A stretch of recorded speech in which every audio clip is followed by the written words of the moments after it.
Welcome to Coffee with Viking. I am Mike. Cheers.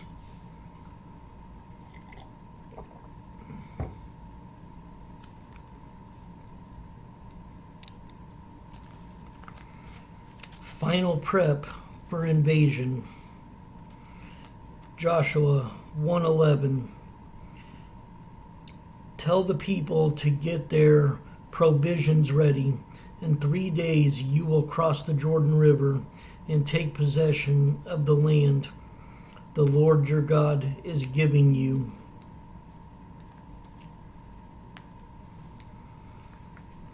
After a month of mourning Moses, it's time for the Israelites to move on with Joshua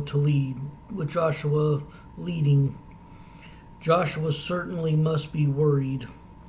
Not only is he suddenly in charge of a nation of refugees, he's about to lead them into war against a country full of cities protected by walls and seasoned soldiers.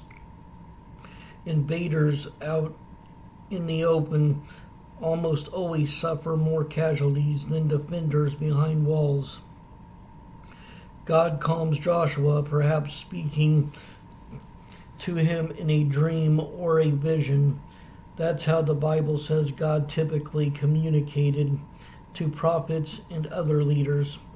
Strength, courage, God says. You are going to lead this people to inherit the land that I promised to give your ancestors. Give it everything you have. God, your God, is with you every step you take. In the first chapter of Joshua,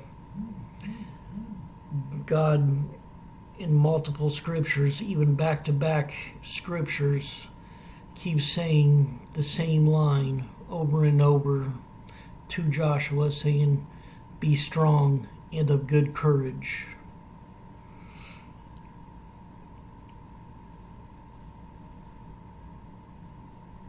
Joshua passes this encouragement on to the Israelites as he orders them to get ready to break camp and cross the river.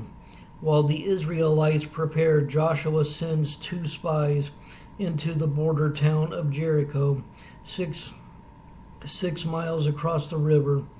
Once inside the city, they go to the house of a prostitute named Rahab. Why go to a prostitute?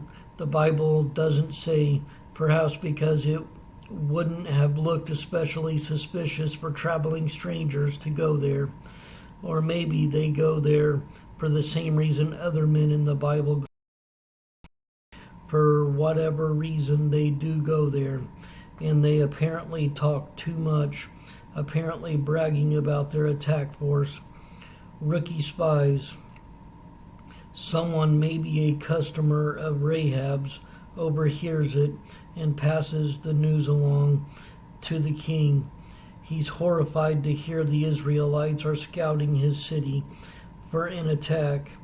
He knows that these are the invaders who have just captured the land east of the river. He sends officers to arrest the scouts, but Rahab hides the men under piles of flax stalks drying on her roof. She tells the king's men that the Israelites have left. As soon as the officers head for the river to run down the spies, Rahab uncovers her guest and asks a favor. "I know that God has given you the land. We're all afraid. Everyone in the country feels hopeless." Rahab says, "I showed you mercy. Now show my family mercy." The spies promise to spare Rahab and her family. And in this side note, red light district. Prostitutes in the United States started putting red lights in their windows around 1890. It was a signal light to identify. It identified that as working women on the night shift and open for business. Some say railroad workers started the practice by working their red lights outside while visiting inside. Others say the inspiration came from the Bible's most famous prostitute, Rahab. She helped Israelite spies escape by sending them down a red rope that she dangled from a window of her house.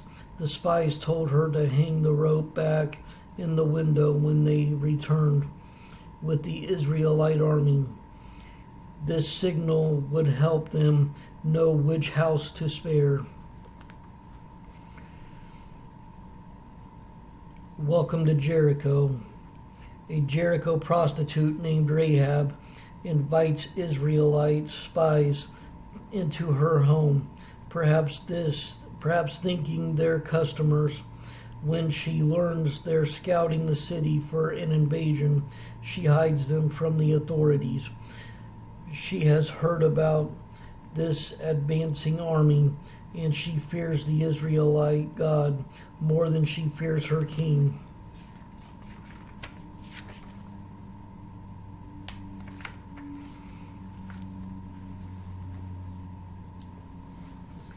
Now, if that doesn't show the power of God, that someone that don't even serve God fears him more than the king that they do serve, then that should show the power of God.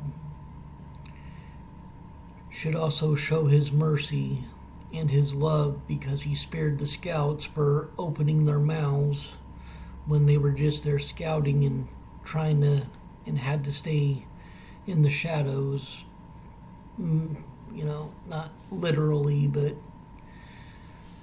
not talking about why they're actually there. But Rahab, who feared God, spared them, and in return, she was spared, her and her family.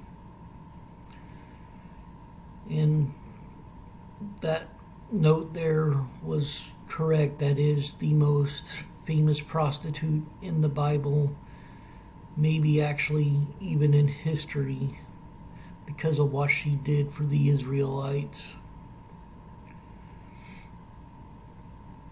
because of the mercy that she showed them and the fear she showed for God.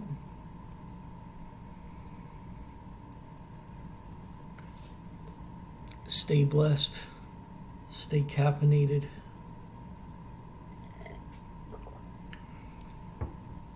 Much love.